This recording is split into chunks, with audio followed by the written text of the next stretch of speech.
Hi, and welcome to the first episode of the Nostalgic Futurist podcast. Today I decided to kick everything off with my absolute favorite topic, how to fix Tomorrowland in Disneyland Anaheim.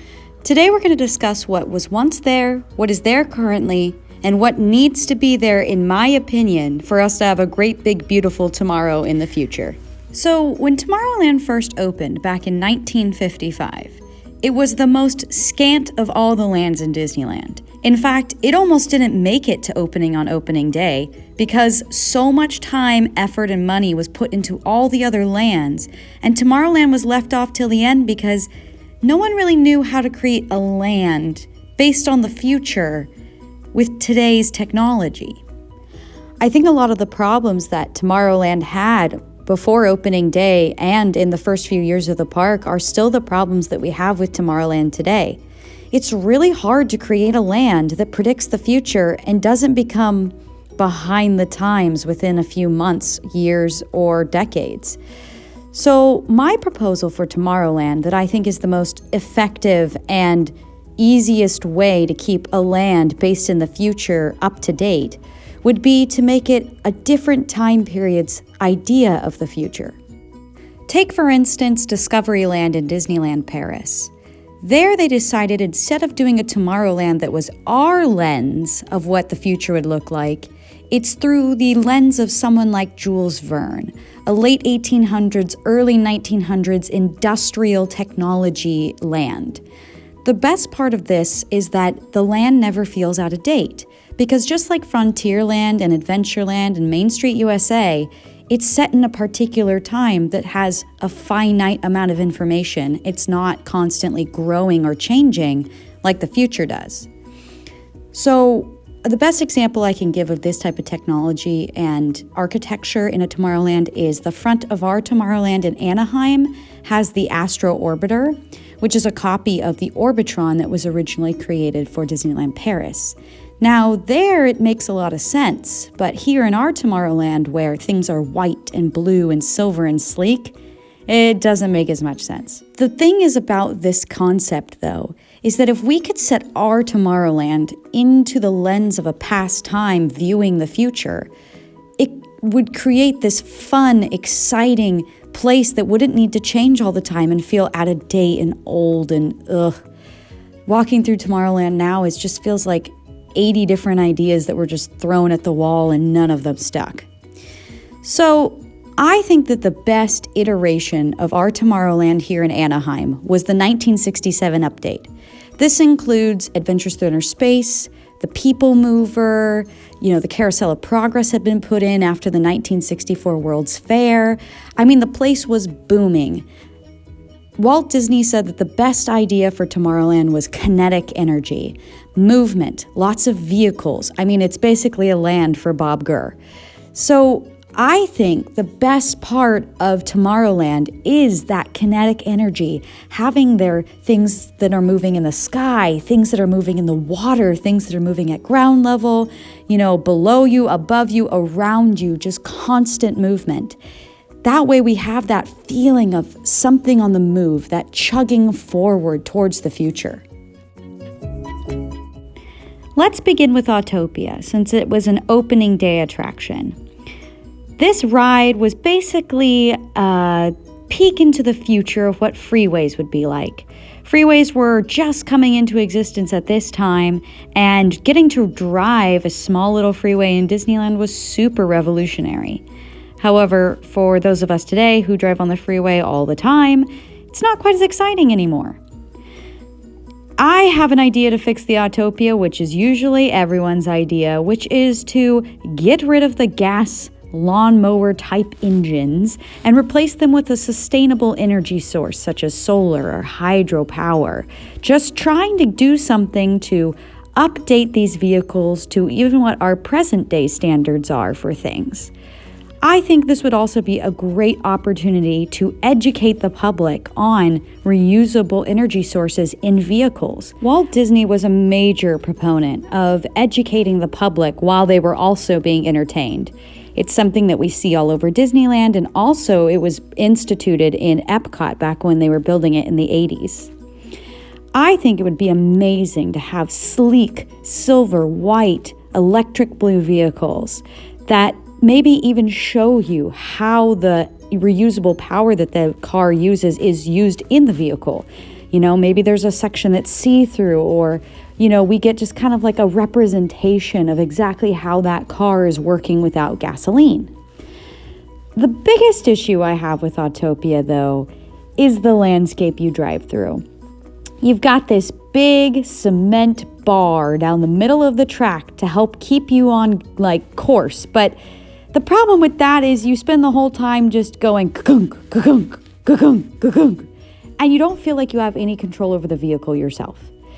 I think it would be great if there was a way to hide that bar down the center and have the vehicles almost feel like you're completely controlling them while they're still being held onto the track by magnets or something that's close to the, trackless ride vehicle kind of concept. I also think that it would be awesome if we could drive through different landscapes that so drastically change from landscape to landscape that your brain just can't even comprehend how you went from this barren desert to a beautiful forest. Something to just give your eyes something to look at. Because right now, the Honda sponsored ride with its white and silver robot and bird doing various kind of camping and weird scenes, it's just not that interesting to look at. They look really futuristic, which is great, but they're really not grabbing my focus as a rider for what I want to be seeing as I drive. I mean, even the car in the background of the photo that I'm currently showing looks more futuristic and clean and everything than the weird 1990s overlay of the Autopia.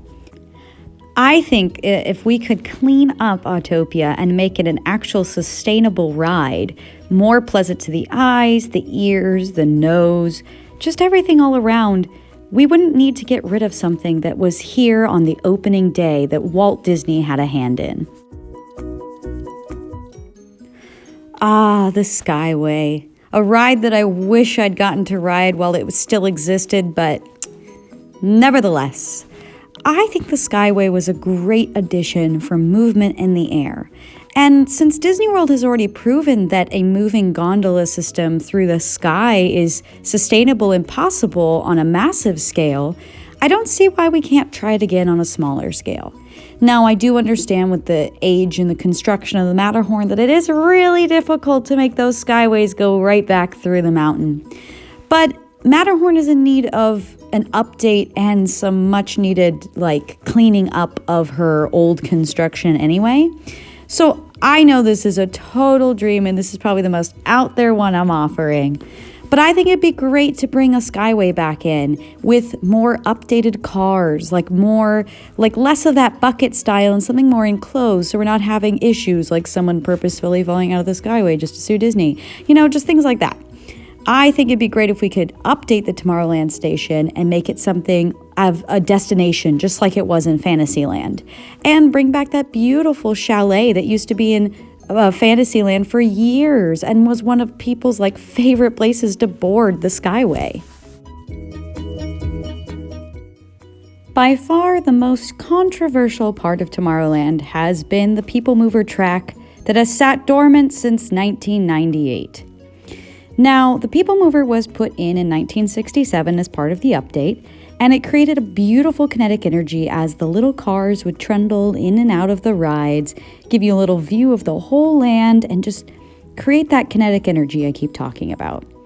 Now, the problem with the People Mover was back in the 90s, they were trying to update Tomorrowland, and I guess the genius idea for that was to create the Rocket Rods.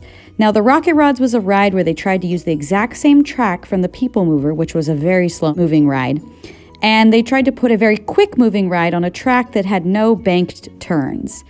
Needless to say, the Rocket Rods didn't last very long, and they utterly destroyed the track from the People Mover. That's why it's just sat in all of Tomorrowland, broken, unable to be fixed, and going in and out of so many buildings that it's just financially a huge undertaking to get rid of it. But here's the thing about the People Mover. It's one of the most beloved rides of almost any Disney fan who either rode it or has never ridden it in their life, such as myself. I think that it would be worth Disney's investment to rip up the old track, find a way to make the People Mover come back. It can be slightly different, it can have updates and more technology to it, but the People Mover was great. And the People Mover added so much energy to the park and to Tomorrowland and to the entrance. I mean, look at this photo of the 1967 Imagineering art concept for Tomorrowland's entrance. It needs the movement on the track. And it needs the track to create that enticing entrance to draw you into the land and not make it feel like a fortress of French fry rocks and spinning globes. I also think people today will have a lot more respect for the People Mover. As reference, I can cite that Disney World hasn't had the problems with its People Mover that Disneyland did. Disneyland's People Mover, surprisingly for being such a slow ride, has taken more lives and more injury than most rides. Because of its slow-moving nature, a lot of people decided that they could hop the cars because they just trundle along the track so slowly. However, the track does go through really tight areas, and that is not always human-shaped. So I think that while the People Mover may have had its issues back when it was existing in our Disneyland, I think it's time to bring it back, to find new ways to incorporate it into Star Tours and into Space Mountain and into some of my other thoughts on the land. Now, there is a very large round building at the back of our Tomorrowland that once housed the Carousel of Progress, built for the 1964 World's Fair. It then in the 70s went on to house America Sings.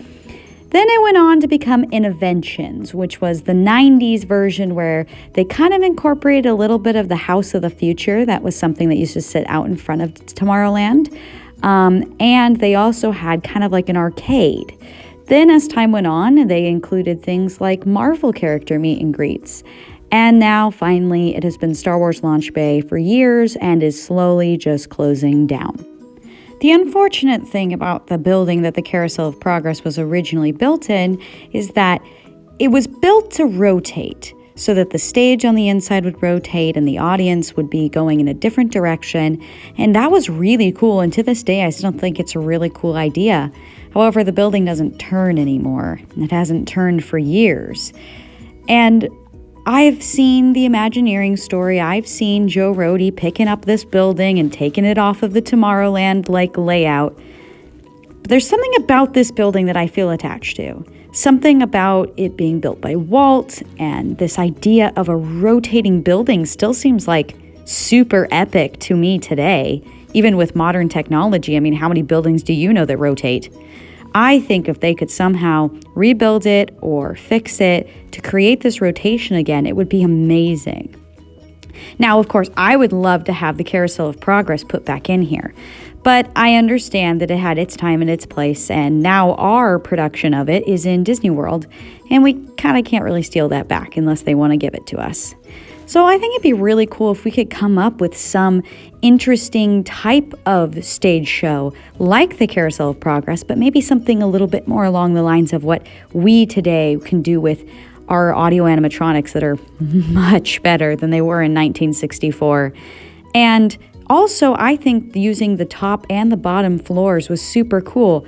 I mean, I went to Innoventions when I was young, and they had this bedroom where you could read the story of Peter Pan, and the room would act like it was part of the story. It would react to things like talking to Tinkerbell or like reading about Captain Hook, and there was even like a cannon on the bed that you could fire. Now, I don't know many bedrooms like that, but we have had that technology for a while, and that's why they took it out. But I think that there's something to be said about the little vignettes that they had in there. Also, I went not as many years ago to go check out the upstairs where they had a bunch of Marvel characters. Now, you could just meet Spider-Man and that was just kind of whatever. But they had this little museum. And in this museum, you could look at like Asgardian artifacts. And then the door would close and this rainbow would start spinning around the top of the ceiling, and it would open into this gigantic throne room, and Thor was there. It was amazing, and I wasn't expecting it, and like nobody was. We all just walked out and we were like, How did we get in here? Why are we not bringing more of that in there? I think that there are so many clever ways like that they could educate us and also entertain us and bring us into the world of some really cool science fiction characters. I want to thank you all for joining me on this first episode of The Nostalgic Futurist. This was just half of my plans for Tomorrowland. Next week, we will venture into part 2 and discuss things like Star Tours, Space Mountain, Astro Blasters, and the front entrance. I hope to see you all here next week as we leave today once again and into the world of tomorrow. Thank you for tuning in and see you then.